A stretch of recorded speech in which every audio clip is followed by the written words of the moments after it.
안녕하세요. 매일 새로운 사연을 전하는 읽어주는 사연 라디오입니다. 구독과 좋아요, 많은 공유 부탁드립니다. 오늘의 사연 시작하겠습니다. 안녕하세요. 결혼한 지 1년 만에 이혼하게 된 30대 여성입니다. 아이는 없어요. 솔직히 말하자면 있을 뻔했었는데 유산했거든요. 그리고 그때는 정말 왜 나에게 이런 일이 생겼을까 하는 생각에 하루하루가 괴롭고 힘들었는데 지금 이렇게 남편하고 이혼하고 나니까 이런 말하기 뭐하지만 차라리 잘 됐다 싶은 마음도 들어요. 아이가 있었다면 이렇게 결정을 내리기가 쉽지 않았을 테니까요. 오만정이 다 떨어져서 이혼했기에 남편이라고 부르고 싶은 마음은 눈꼽만큼도 없지만 그래도 편의상 남편이라 칭하겠습니다. 남편하고는 지인의 소개로 만났고 궁합도 안 본다는 4살 차이였어요. 물론 그런 이유로 결혼을 결심한 건 아니고 매사 논리적이고 이성적인 남편의 성격이 좋았거든요. 여담이지만 남편을 만나기 한참 전에 잠깐 사귀던 사람이 있었는데 그 사람은 감정 기복이 어찌나 심하던지 그 장단에 맞춰주다간 스트레스로 제가 어떻게 될 것 같더라니까요. 아무튼 그래서 그때 결심했었어요. 침착하고 차분한 사람을 만나겠다고 말이죠. 그리고 남편은 그런 면에 있어서는 제가 기다리던 사람이었습니다. 사람이 감정에 휩쓸리기보다는 객관적으로 상황을 판단했거든요. 덕분에 가끔은 서운한 순간도 있었지만 저희는 2년을 연애하고 바로 결혼했는데 연애하는 동안 남편이 저보다 연상이었음에도 불구하고 매번 더치페이를 했어요. 남편이 콕 집어 저더러 돈 내라고 한 건 아니었는데 매번 주변 사람들 이야기를 하면서 자기 친구의 A는 개념이 있네 없네 해대니까 저도 모르게 자연스레 제 몫은 제가 부담하게 되더라고요.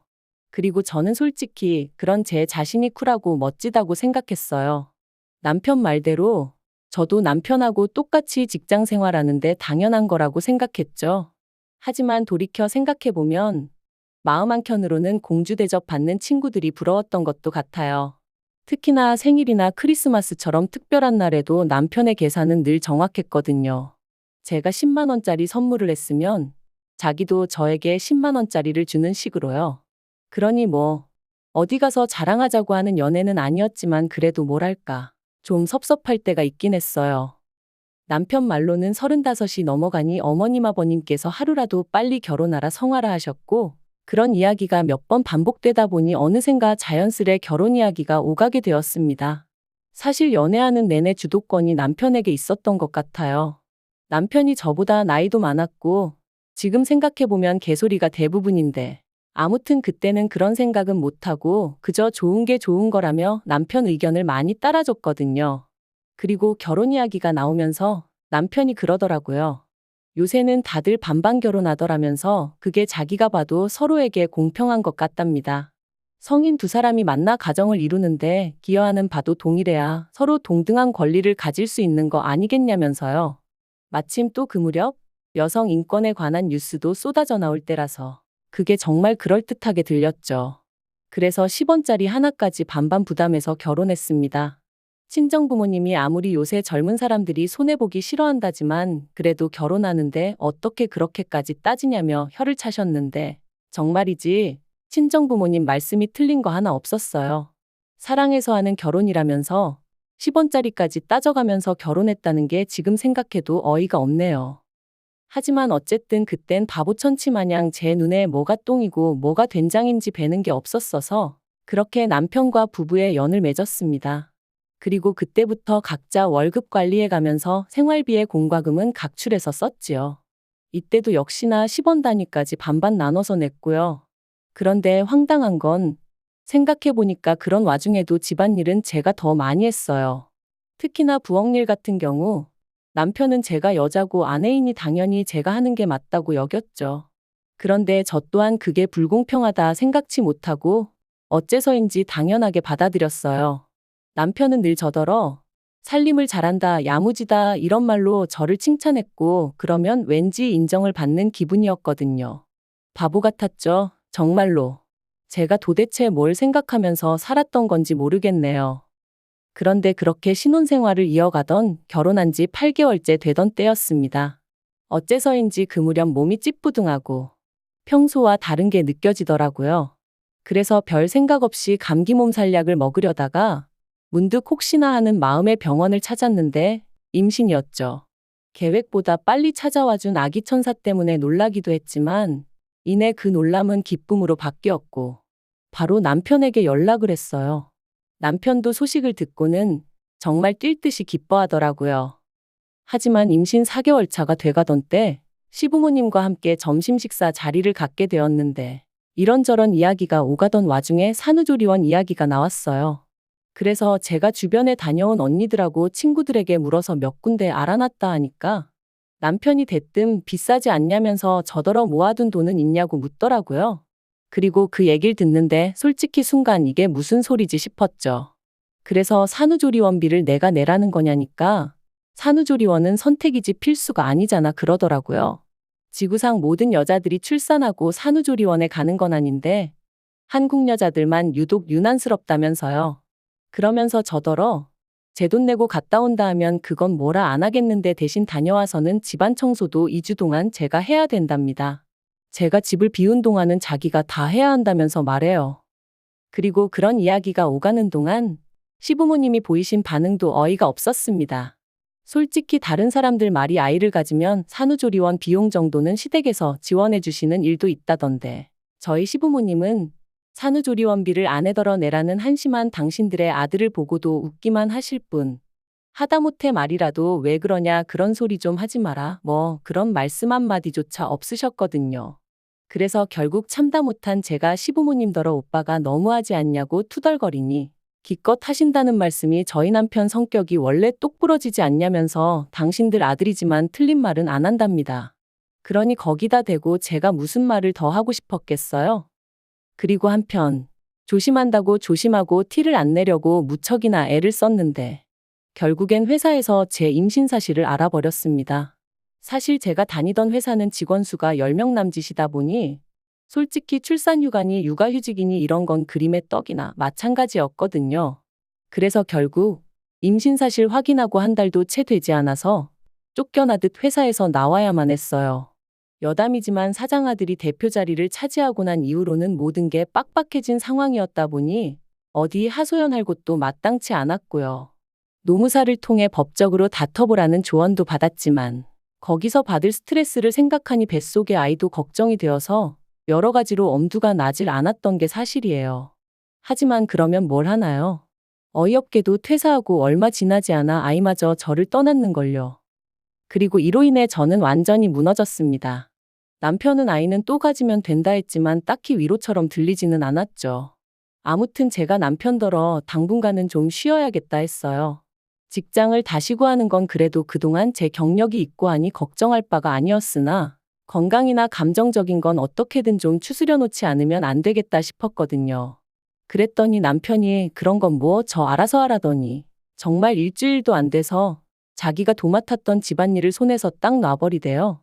자기는 회사 일 하는 것만으로도 힘들다면서. 그런데 그런 남편한테 좀 서운하면서도 어째서인지 그게 당연하게 느껴지더라고요. 남편이 외버리니까 제가 집안일을 해야 한다고요. 하지만 그렇게 지낸 지 한 달쯤 됐나 남편이 저더러 왜 생활비를 안 내놓냐는 거예요.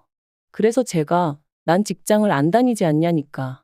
그래도 처음부터 반반 결혼했으니 제 몫은 제가 스스로 책임져야 하는 거 아니냐면서 저더러 모아둔 돈으로 뭐 할 거냐고 이럴 때 쓰는 거라나요? 그리고 저는 뭔가 찜찜한 기분을 지울 수가 없었습니다.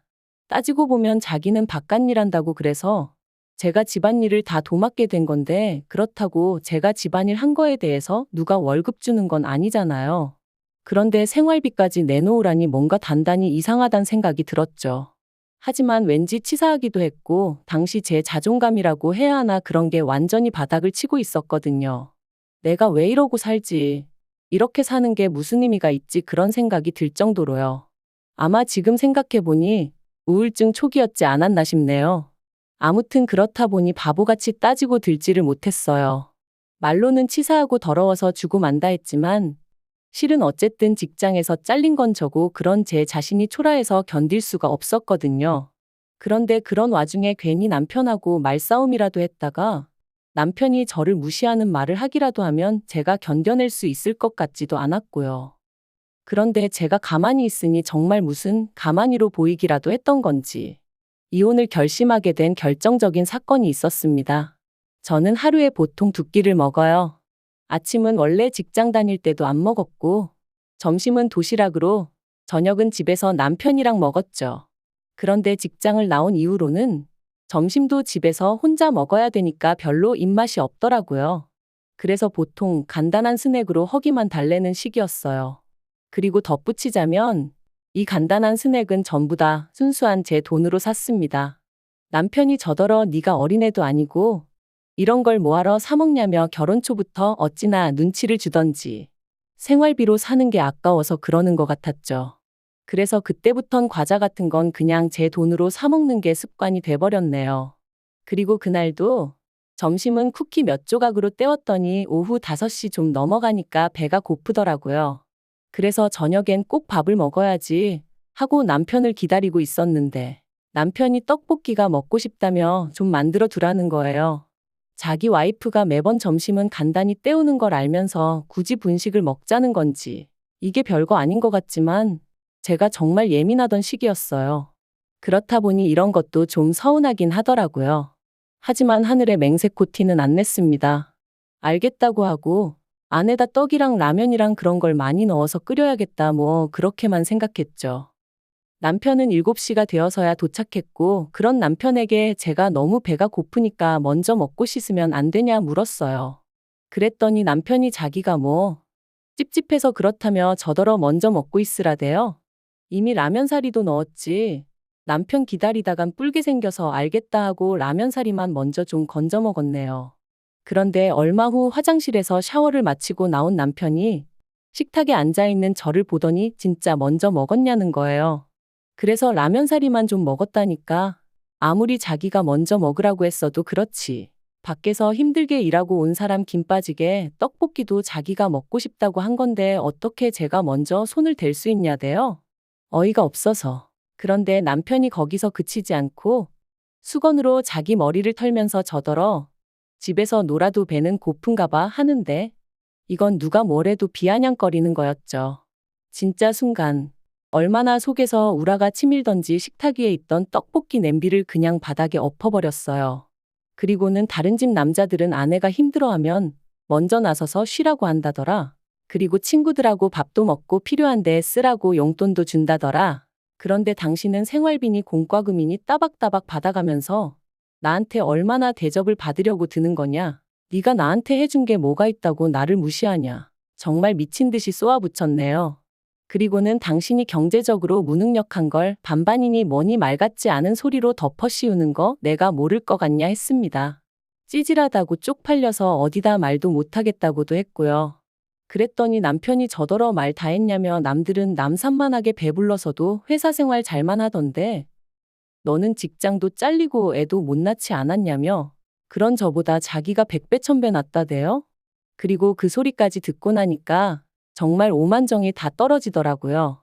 그래서 더는 뒤도 안 돌아보고 핸드폰하고 차키만 챙겨서 바로 친정으로 향했습니다. 밤 9시가 다 돼서 시집간 딸이 연락도 없이 친정에 왔으니 친정 부모님이 얼마나 놀라셨겠어요. 저는 그런 친정 부모님 품에 안겨 그동안의 서름을 다 풀어냈고요. 그러자 친정 부모님 2분 다 무슨 그런 자식이 있냐 하시며 가만두지 않겠다고 하시더라고요. 그리고 이튿날이었습니다. 아침부터 현관밖이 소란스러워 내다보니 남편이었어요. 남편이 저를 발견하고는 얘기 좀 하자길래 현관을 열었더니 기껏 한다는 말이 어제 제가 어지른 거 자기가 치우느라 진짜 고생했다면서 자기가 말이 지나쳤다면 미안하지만 저도 그렇게 무식한 행동을 했으니 잘한 건 없답니다. 그리고는 그러니까 지난 밤에 있던 일은 없던 일로 퉁치자대요. 정말이지 이 인간 머리는 폼으로 달고 있나 싶었죠. 사과 같지도 않은 미안하다 한마디 틱 던져놓으면 내가 쪼르르 따라갈 줄 안 건가 싶은 게. 그런데 그때 친정아버지께서 달려나와 남편의 멱살을 잡아 현관 밖으로 끌어내셨습니다. 그리고는 지 마누라 하나 먹여 살릴 주제도 못 되는 게 결혼을 왜 하냐고 그렇게 반반이니 나발이니 해댈 거면 그냥 혼자 살라며 욕을 퍼부으시대요. 한 번만 더 내 딸 주변에 얼씬거리면 그때는 이 정도로 끝나지 않을 거라면서 말해요. 그래서 결국 친정부모님의 강력한 지지로 저는 남편과 이혼을 결심했습니다. 솔직히 반반 결혼 생활이 이혼 사유가 될까 싶어 걱정이 많았는데 생각보다 저희와 비슷한 문제로 고민하는 부부들이 많다는 게 좀 충격이었고요. 그래도 어쨌든 결과적으론 저한테 도움이 되었죠.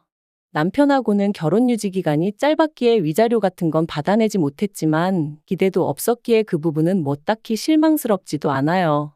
제가 정말 후회되고 속상한 건 단 한 가지, 결혼 전부터 남편이 저를 생각해주는 척하며 어지간히 저란 사람을 제 가치를 후려치고 깎아내리고 있었는데 그걸 진작에 알아채지 못했다는 사실뿐입니다. 남편 같은 사람 때문에 제 인생의 황금기라고 할 수 있는 젊은 날의 한 페이지가 잔뜩 얼룩져 버린 게 너무 속상하고 아깝고요.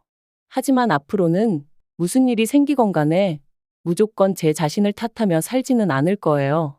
이번 일을 통해 제가 누구보다 사랑해야 할 존재는 제 자신이라는 걸 확실히 깨달았으니까요. 긴 이야기 들어주셔서 감사합니다. 오늘의 사연은 여기까지입니다. 구독과 좋아요, 알람 설정해주시면 앞으로 더 좋은 사연으로 찾아오겠습니다. 감사합니다.